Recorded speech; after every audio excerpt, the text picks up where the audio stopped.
श्री गुरुवे नमः।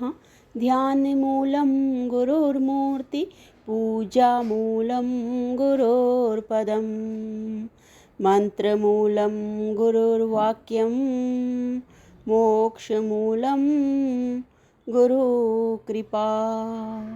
ओम शांति शांति शांति। ओम। प्रणाम भगवान। विचार सागर दर्पण स्वामी श्री मनोहरानंद जी महाराज और हमारा चतुर्थ रंग चल रहा है भगवान, जिसमें जो है वो राजा शुभ संतति और उनके तीनों बेटे जो श्रोत्रिय ब्रह्मनिष्ठ महात्मा जी के पास जाते हैं, और वहाँ पे जो तत्व दृष्टि वाला बेटा है वो यहाँ पे शंका कर रहा है भगवान। तो पिछली शंका की थी कि भगवान यदि इस सारे संसार का आधार व अधिष्ठान ही मेरा असली स्वरूप आत्मा ही है, तो फिर इसका दृष्टा मुझसे अलग कोई दूसरा होना चाहिए। जैसे सर्प का दृष्टा उसके आधार और अधिष्ठान रूप रस्सी से कोई भिन्न कोई पुरुष ही होता है। तो स्वामी जी ने बताया कि भाई जहाँ अधिष्ठान जड़ होता है वही अधिष्ठान भिन्न और कोई दूसरा दृष्टा माना जाता है, और जहाँ पर जो है जो अधिष्ठान चेतन होता है वहाँ पर जो है वो स्वयं अधिष्ठान स्वयं दृष्टा होता है, माना जाता है।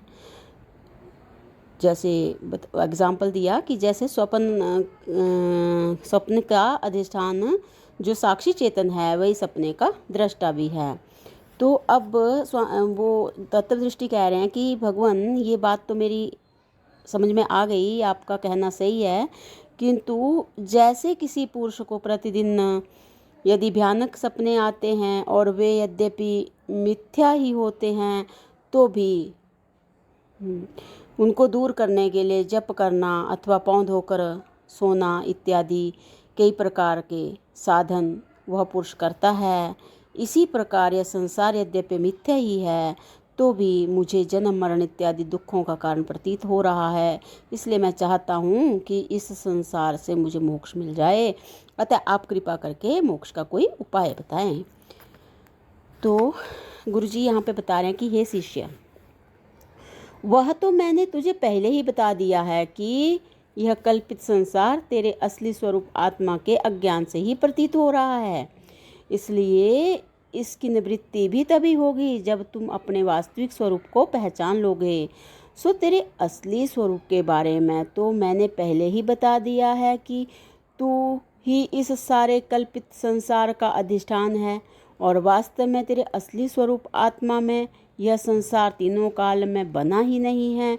और जैसे कल्पित सांप अपने अधिष्ठान रस्सी का कुछ भी बिगाड़ नहीं सकता, उसी प्रकार यह कल्पित संसार भी तेरे असली स्वरूप को कोई हानि नहीं कर सकता है। तू तो सच्चित आनंद स्वरूप ब्रह्म है। इस प्रकार अपने असली स्वरूप को पहचानने को ही आत्मज्ञान कहते हैं।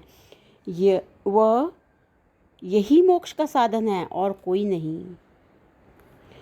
तो आगे फिर तत्वदृष्टि शंका कर रहे हैं कि प्रभु, यह तो आपकी कृपा से मेरी समझ में आ गया है कि यह जन्म मरण रूप संसार अज्ञान से ही प्रतीत हो रहा है और ज्ञान से ही निवृत्त होगा, और ज्ञान का जो वास्तविक स्वरूप है वह भी मेरी समझ में आ गया है कि यह सारा जगत मेरे असली स्वरूप आत्मा में कल्पित है और मैं वास्तव में सच्चित आनंद स्वरूप हूँ। किंतु यह समझ में नहीं आ रहा है कि मैं ब्रह्म कैसे हूँ, क्योंकि पुण्य पाप का हूँ मैं करता, जन्म मरण और सुख दुख धरता, और अनेक भ्रांति जगभासों चहूँ ज्ञान अज्ञान जू नासे।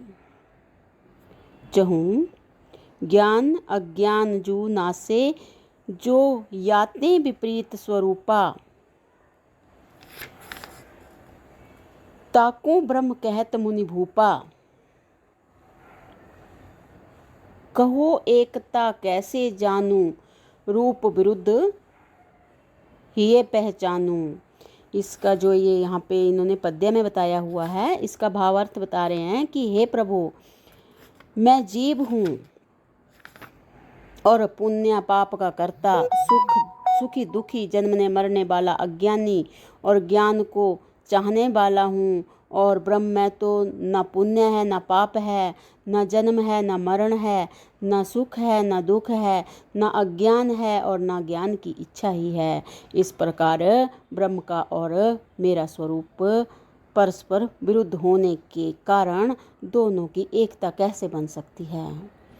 तो उत्तर में गुरुजी बता रहे हैं कि हे शिष्य, हम जीव और ब्रह्म के वाच्य अर्थ की एकता नहीं करते, वाच्यार्थ की एकता नहीं करते, किंतु उसके लक्ष्यार्थ यानी कूटस्थ और शुद्ध ब्रह्म की ही आपस में एकता करते हैं। सो कूटस्थ तो ब्रह्म की तरह पाप पुण्य जन्म मरण सुख दुख तथा अज्ञान आदि सब धर्मों से रहित है। इसलिए कूटस्थ और ब्रह्म की आपस में एकता बन सकती है। आगे फिर शंका कर रहे हैं भगवान कि क्या कूटस्थ और जीव में कोई अंतर है? यदि कोई अंतर है तो कृपा करके बतलाइए। तो स्वामी जी यहाँ पे बता रहे हैं कि हे शिष्य, इन दोनों में वास्तव में तो कोई अंतर है ही नहीं, किंतु अंतःकरण की उपाधि के भेद से ही इनमें भी कल्पित भेद प्रतीत होता है। और केवल ये दोनों ही नहीं, अपितु जीव, कूटस्थ, ईश्वर और ब्रह्म, ये चारों वास्तव में शुद्ध चेतन ही है। अर्थात वास्तव में इनमें कोई भेद है ही नहीं, केवल माया और अविद्या की उपाधि से ही ये चारों अलग अलग प्रतीत होते हैं। तो अगली शंका में बता रहे हैं भगवान, ये चारों एक होते हुए भी अलग अलग कैसे प्रतीत होते हैं? ये समझ में नहीं आता, कृपा करके उदाहरण देकर समझाइए। तो उत्तर में बता रहे हैं कि हे शिष्य, जैसे एक ही आकाश घड़े जल और बादल की उपाधि से घटाकाश, जलाकाश, मेघाकाश और महाकाश कहलाता है, उसी प्रकार एक ही चेतन माया और अविद्या की उपाधि से जीव, कूटस्थ, ईश्वर और ब्रह्म कहलाता है। बहुत ही सुंदर। तो आगे बता रहे हैं भगवान अगली शंका में कि भगवान, ये उदाहरण मेरी समझ में नहीं आ रहे हैं, कृपा करके इन्हें संक्षेप में समझाइए। तो भगवान इससे आगे जो है वो अगले सत्संग से लेते हैं। प्रणाम भगवान। ओम शांति ही शांति ही शांति ही।